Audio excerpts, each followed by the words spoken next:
Lata's home কিচেনে অনেক অনেক স্বাগত বন্ধুরা। আজকের রেসিপি কোনো রকমের পুর ভরার ঝামেলা ছাড়াই মটরশুঁটি বা কড়াইশুঁটির কচুরি। পুর ভরার ঝামেলা নেই বলে যে কোনো সময় মন চাইলেই এইভাবে বানিয়ে খেতে পারেন। পুরো রেসিপিটা দেখার অনুরোধ রইল।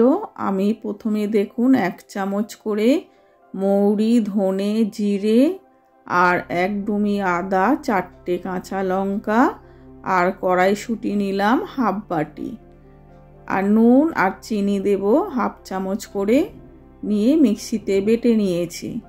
এবার আমি কড়াইশুঁটির কচুরিটা আমি আটা দিয়ে করব।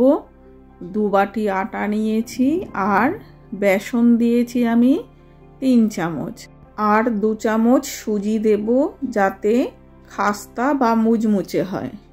চিনি দেব 1/2 চামচ, আর আমি এখানে জোয়ান দিয়েছি, আর 3 চামচ রিফাইন অয়েল দিয়েছি বা সাদা তেল ময়ান দেওয়ার জন্য, দিয়ে সমস্ত উপকরণ ভালো করে মিশিয়ে নেব। এখানে কিন্তু আপনারা ময়দা দিয়েও করতে পারেন।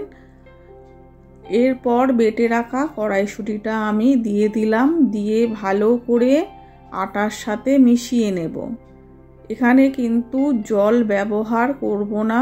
আপনারা যদি মনে করেন জলের দরকার তাহলে অল্প পরিমাণে জল দেবেন। দেখুন আটার ডোটা এইভাবে আমি মেখে নিয়েছি। নিয়ে এবার 10 থেকে 15 মিনিটের জন্য রেস্টে রেখে দেব।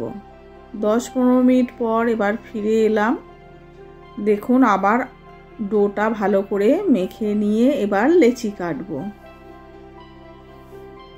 সকালের জলখাবারে বা রাতের খাবারে, বাচ্চাদের টিফিনেও এই কচুরি দিতে পারেন, যেহেতু পুর ভরার কোনো ঝামেলা থাকে না। চটজলদি এই কচুরিটা হয়ে যায়, আর স্বাদে কোনো অংশে পুর ভরা কচুরির থেকে কম নয়। এবার লেচিগুলো কেটে গোল করে নিলাম। আমি কচুরিগুলো তেল দিয়ে বেলবো, তাই বেলুন চাকির মধ্যে তেলটা ভালো করে মাখিয়ে নিলাম। অবশ্যই সাদা তেল দেবেন। আর আপনারা যদি মনে করেন যে আটা দিয়ে বেলবো, তাহলে আটা দিয়েও বেলতে পারেন। এক এক করে সব কচুরিগুলো বেলে নিলাম, আর এদিকে কড়ায় তেল বসিয়ে দিয়েছি। তেলটা গরম হলে কচুরিগুলো ভেজে নেব, আর অবশ্যই কিন্তু মিডিয়াম আঁচে ভাজবেন। কড়াইশুঁটি বাটার সময় আমি হিং দিইনি, আপনারা চাইলে হিং দিতে পারেন। তেলটা প্রথমে ভালো করে গরম করে নেবেন, তারপরে আঁচটা মিডিয়ামে রেখে সমস্ত কচুরিগুলো ভাজবেন।